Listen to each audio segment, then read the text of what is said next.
ఈ సినిమాకి శ్రీశ్రీ గారికి ఎలాంటి సంబంధం ఉన్నా లేకపోయినా ఒకసారి శ్రీశ్రీ గారి గురించి ప్రస్తావిస్తూ లోపలికి వెళ్ళడం ఎందుకో సముచితంగా అనిపిస్తుంది. అవునండి.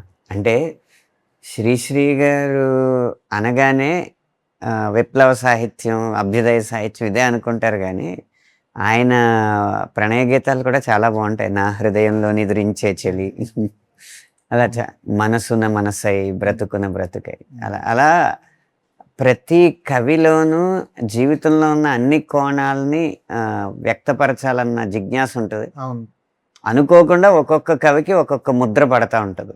నాకు మొన్న సర్కారు వారి పాట వరకు నేను ప్రేమ పాటల రచయితగా పడిన ముద్రను తొలగించుకోవడానికి చాలా కష్టపడవలసి వచ్చింది.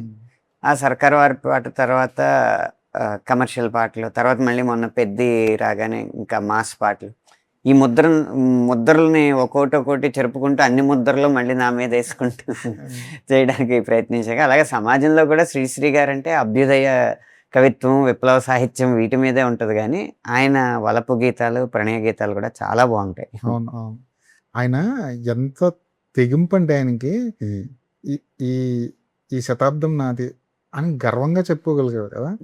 ఎవరికి అంత తెగింపు ఉండదు. ఒక కవి నిరంకుశుడు అంటారు కదా, ఈయనైతే నియంత అంతే శ్రీశ్రీ గారు. బాగా చెప్పారు. సో ఆయన అలా చెప్పుకోవడం కూడా చాలా తక్కువే. శ్రీశ్రీ గారు సాహిత్యంలో అయినా, ఇళయరాజా గారి సంగీతంలో అయినా, అలా ఎవరి వారు ఆ రంగంలో శిఖరాయమానంగా ఉన్నానని చెప్పుకోవడంలో తప్పులేదు. నాదొక దుర్గం, నేనొక స్వర్గం, అనర్గళం అనితర సాధ్యం నా మార్గం. అది నిజంగా ఒక పొగరే కదా, పొగరతో చెప్పే మాటలే కదా. అంటే కవి అలా చెప్పలేకపోతే ఇంకా సమాజంలో ఎవరు చెప్పగలరండి? పైగా శ్రీశ్రీ గారే చెప్పకపోతే. అవునా? శ్రీశ్రీ గారు అనగానే మీకు ఏం గుర్తొస్తుందండి మామూలుగా? నాకు ఎక్కువ ఆ గేయ కవిత్వంలో ఉన్న నడకండి. ఇప్పుడు తాచుల వలె రేచుల వలె అన్నా కానీ, లేకపోతే పొలాలనన్ని హలాల దున్ని ఇలా తలంలో హేమం పిండ కానీ, నాకు ఆ నడక చాలా ఇష్టం.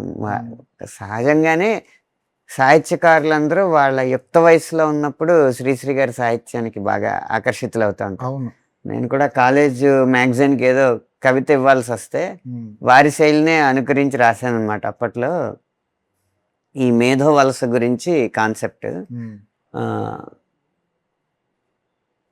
నిప్పు చెరిగిన నిరంకుశత్వం నిలువునా నిన్ను కాల్చబోతే, నిగ్గుదేలిన రాక్షసత్వం నేలపై నిన్ను కూల్చబోతే, నెత్తురోడెను నాయకత్వం కత్తి వీడెను కర్కసత్వం, అట్టి నేతల పొట్ట తెంచుకు పుట్టినాడవు గట్టివాడవు, గద్దెనెక్కి ఈ గడ్డనేలే గద్దల మూకల పీకలు తెంచక పరాయి దేశపు కిరాయి మోసపు వరాల ముసుగున తరాల నాటి మన పవిత్ర చరిత్ర పటుత్వమంతయు గతింపజేసే బడాయి సంస్కృతి పదాలు పట్టిన అమాయకత్వం, అనంత రూపం దాల్చకముందే అణ్వాయుధాలు పేల్చకముందే తిరిగి చూడరా భరత భూమిని, మరచిపోకురా మాతృభూమిని అని అప్పుడు శ్రీశ్రీ గారిని ఫాలో అయిపోయారు.